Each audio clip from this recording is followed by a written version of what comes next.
بسم الله الرحمن الرحيم. الحمد لله وحده والصلاة والسلام على من لا نبي بعده. أما بعد، فقد قال الله تبارك وتعالى في القرآن المجيد والفرقان الحميد: أعوذ بالله من الشيطان الرجيم. بسم الله الرحمن الرحيم. لقد من الله على المؤمنين إذ بعث فيهم رسولا. وقال في موضع آخر: إنا أرسلناك شاهدا ومبشرا ونذيرا وداعيا إلى الله بإذنه وسراجا منيرا. صدق الله العظيم وصدق رسوله النبي الكريم، ونحن على ذلك لمن الشاهدين والشاكرين والحمد لله رب العالمين.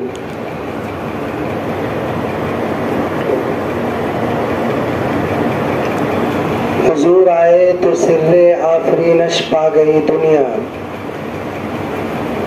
حضور آئے تو سر آفرینش پا گئی دنیا. اندھیروں سے نکل کر روشنی میں آ گئی دنیا. بجھے چہروں کا رنگ اترا، ستے چہروں پہ نور آیا. حضور آئے تو دنیا بھر کو جینے کا شعور آیا.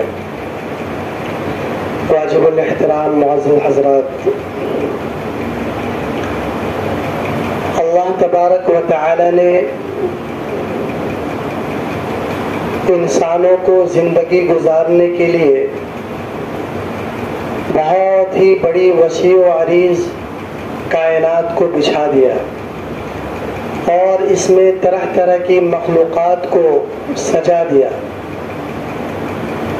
انسانوں کی ضروریات کے لیے جتنی چیزیں ہو سکتی تھی، ان تمام چیزوں کی تخلیق اللہ رب العزت نے فرمائی، تاکہ انسان دنیا میں آ کر اپنی زندگی سہولتوں کے ساتھ گزار سکے. لیکن اللہ رب العزت نے اس پوری کائنات کو بنانے کے بعد اپنا احسان نہیں جتلایا.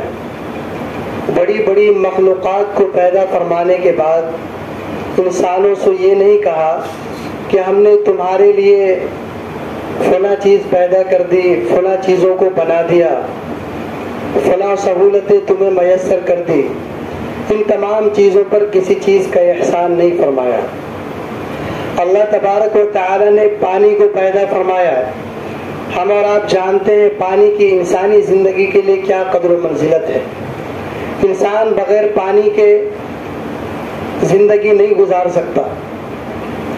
اسی طریقے سے اللہ تبارک و تعالی نے ہوا کو بنایا. ہوا انسانی زندگی کے لیے کتنی اہم چیز ہے، اس کا اندازہ ہمیں اور آپ کو ہوگا. ابھی کچھ دنوں پہلے ایک وبائی آفات نے پورے عالم کے اندر تہلکہ مچا رکھا تھا، جسے ہم اور آپ کرونا کی وبا سے جانتے ہیں. اس کے اندر آکسیجن کی کمی ہو گئی تھی. تو انسانی جسم کے اندر ہوا کا نہ ہونا یا ہوا کا کم ہونا، ایک سانس کی کیا قیمت ہو سکتی ہے، اس کا اندازہ ہم اور آپ لگا سکتے ہیں. انسان کی اگر سانسیں چلنی بند ہو جائے، اللہ تبارک و تعالی اس نظام کائنات کے اندر ہوا کے چلانے کو بند کر دے تو انسان اپنی زندگی کو ترسنے لگ جائے. اللہ تبارک و تعالی نے اتنی بڑی بڑی چیزوں کو پیدا فرمانے کے بعد اللہ تبارک و تعالی نے انسانوں سے یہ نہیں کہا کہ ہم نے تمہارے اوپر احسان کیا کہ تمہاری زندگی کے لیے ہم نے ہوا کو پیدا کیا، تمہارے اوپر احسان کیا کہ تمہاری زندگی گزارنے کے لیے ہم نے پانی کو بنایا، تمہارے اوپر احسان کیا کہ تمہاری سواریوں کے لیے ہم نے طرح طرح کی چیزوں کے لیے انسانوں کے دماغوں کے اندر نئی نئی ترکیبیں سجائی. آج سے 100 سال پہلے چلے جائیں تو لوگ گھوڑوں پر، خچروں پر، گدھوں پر سفر کیا کرتے تھے، اونٹوں پر سفر کیا کرتے تھے. اللہ تبارک و تعالی نے انسانوں کو عقل سلیم دیا، جس انسانی عقل کی بنیاد پر انسانوں نے بڑی بڑی سواریوں کی ایجاد کی، ہوائی جہاز کا ایجاد کیا، ٹرینوں کا ایجاد کیا. اس طریقے سے بڑی بڑی سواریاں وجود میں آئی، تو اللہ تبارک و تعالی نے تمام انسانوں کو عقل و فہم و فراست عطا فرمایا اور طرح طرح کی مخلوقات کو پیدا فرمایا، لیکن اللہ تبارک و تعالی نے کسی بھی چیز پر انسانوں کے اوپر احسان نہیں جتلایا۔ لیکن اللہ تبارک و تعالی نے ایک چیز بیان فرمائی قرآن کریم کے اندر کہ ہم نے اس امت کو، اس قوم کو ایک ایسا ہیرا، ایک ایسا موتی، ایک ایسا خزانہ عطا کیا جو ہمارے خزانے کا بیش قیمت ہیرا تھا، اس پر اللہ تبارک و تعالی نے احسان جتلایا کہ ہم نے تم میں ایک ایسے نبی کو بھیجا، ایک ایسی شخصیت کو بھیجا جو تمہیں ہدایت کی راہ دکھاتا ہے، تمہیں ضلالت و گمراہی کے دلدل سے نکال کر ہدایت کی روشنی دکھاتا ہے اور اللہ کی تعلیمات سے روشناس کراتا ہے، اسلامی تعلیمات کی پہچان کرواتا ہے، اللہ تبارک و تعالی کی معرفت کو پہچان کرواتا ہے۔ اس پر اللہ تبارک و تعالی نے اس امت کے اوپر احسان جتلایا ہے۔ لقد من اللہ علی المؤمنین اذ بعث فیہم رسولا، کہ ہم نے مومنوں پر احسان کیا کہ ہم نے انہی میں ایک ایسے رسول کو بھیجا۔ تو گویا کہ اللہ تبارک و تعالی کے خزانے کا بیش قیمت ہیرا ہمیں عطا فرمایا گیا۔ ابھی اسلامی تاریخ کے اعتبار سے ربیع الاول کا مہینہ چل رہا ہے۔ اس ماہ مبارک کے اندر ہم سب کے آقا و مولا سرکار دو عالم صلی اللہ علیہ وسلم کی بعثت ہوئی۔ اسی ماہ مبارک کے اندر آقا کریم صلی اللہ علیہ وسلم کی ولادت بھی ہوئی اور اسی ماہ مبارک کے اندر آقا کریم صلی اللہ علیہ وسلم کا وصال بھی ہوا۔ لیکن افسوس کی بات یہ ہے کہ اس ماہ مبارک کے کچھ خاص دنوں کے اندر آقا کریم صلی اللہ علیہ وسلم کی سیرت طیبہ کے ان پہلوؤں کو اجاگر کیا جاتا ہے، ان کے ولادت کے پہلو کو بیان کیا جاتا ہے، کراماتی پہلو کو، معجزات کو بیان کیا جاتا ہے، اخلاقی پہلو کو بیان کیا جاتا ہے، نبوی پہلو کو بیان کیا جاتا ہے، لیکن جو اصل مقصد ہے، جس کار نبوت کے لیے اس دنیا کے اندر آقا کریم صلی اللہ علیہ وسلم کو بھیجا گیا تھا، آپ صلی اللہ علیہ وسلم کے آخری زندگی کے آخری لمحات کا وہ پہلو جسے بیان کرنا چاہیے تھا وہ بیان نہیں کیا جاتا۔ آقا کریم صلی اللہ علیہ وسلم اس دنیا کے اندر کیوں آئے تھے، ان کو کیوں بھیجا گیا تھا؟ اس لیے بھیجا گیا تھا کہ اللہ کے تمام بندوں تک اللہ کا اصولی قانون، اللہ تبارک و تعالیٰ کا وہ کتابچہ، اللہ تبارک و تعالیٰ کا وہ دستور العمل جس پر تمام انسانوں کی کامیابی کا راز مضمن ہے، وہ کتابچہ تمام امت کے ہر فرد تک پہنچا دیا جائے۔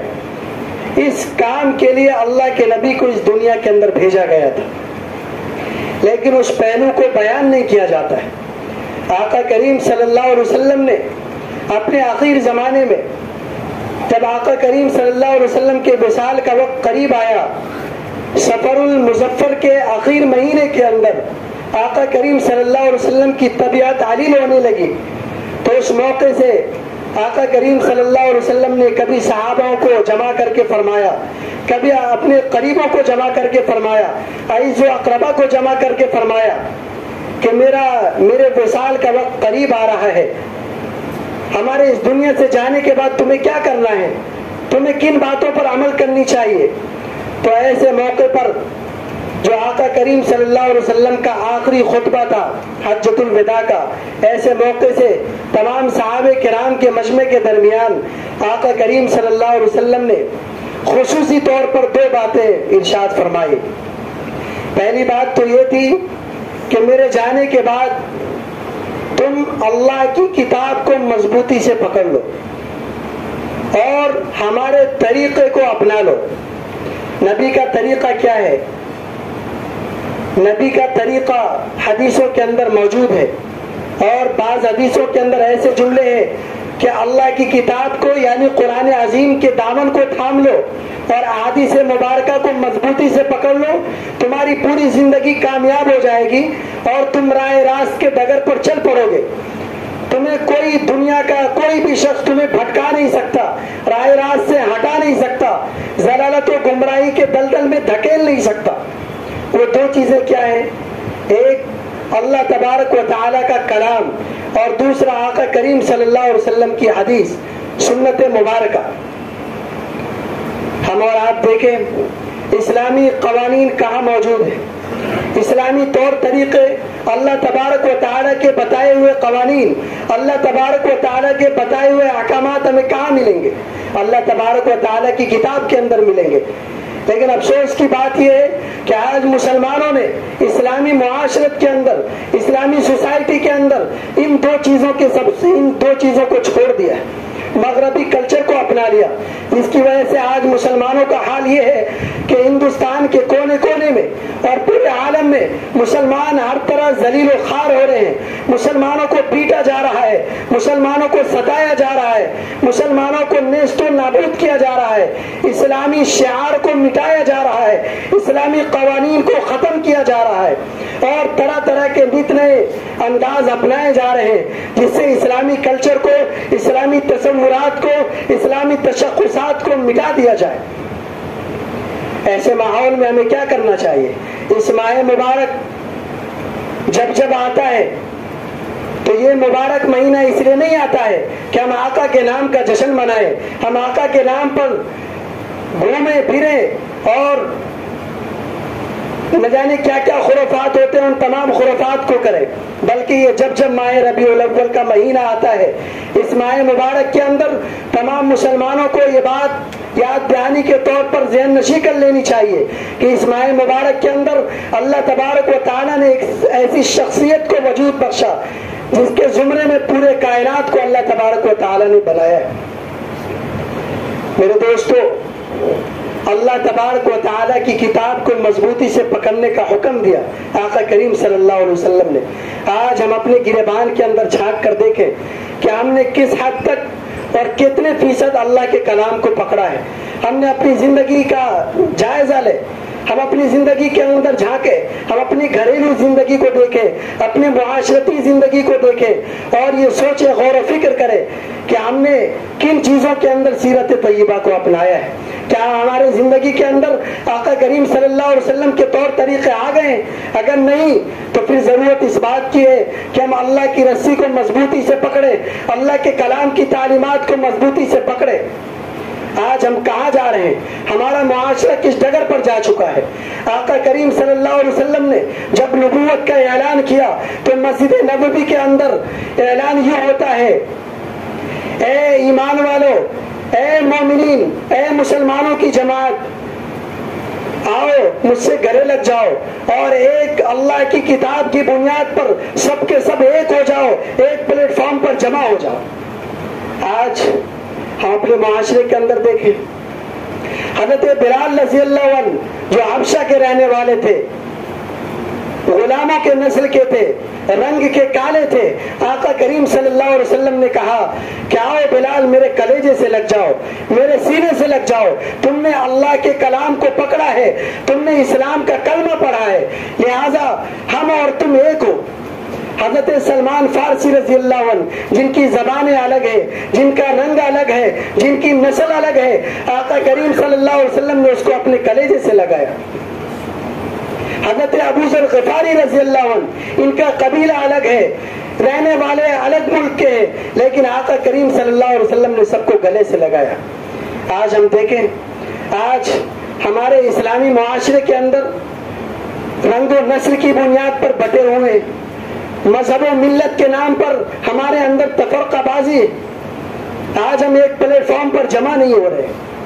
اللہ تبارک و تعالی نے قرآن کریم کے اندر اعلان فرمایا ہے مومنوں کے لیے، وَأَنْتُمُ الْأَعْلَوْنَ إِن كُنتُم مُؤْمِنِينَ، تم ہی سر بلند رہو گے، تم ہی کامیاب رہو گے، دنیا کے اندر تمہاری شان و شوکت رہے گی، تمہاری حکومت رہے گی، تمہاری زبان بولی جائے گی، تمہارے جھنڈوں کے نیچے، تمہارے قدموں کے نیچے، تمہاری زبانوں کے نیچے، تمہارے حکومتوں کے نیچے ساری دنیا چلیں گے، لیکن شرط یہ ہے کہ تم پکے سچے مومن بنو۔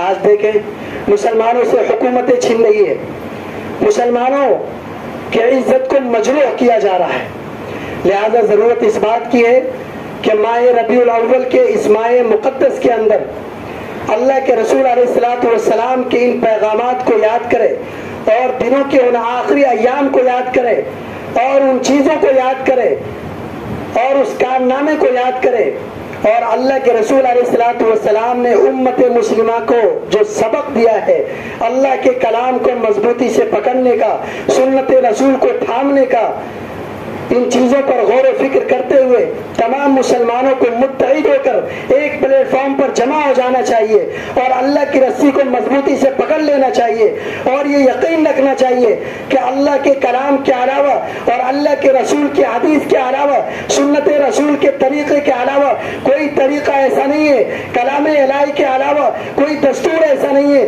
جو مسلمانوں کو کامیابی کی راہ پر گامزن کرے۔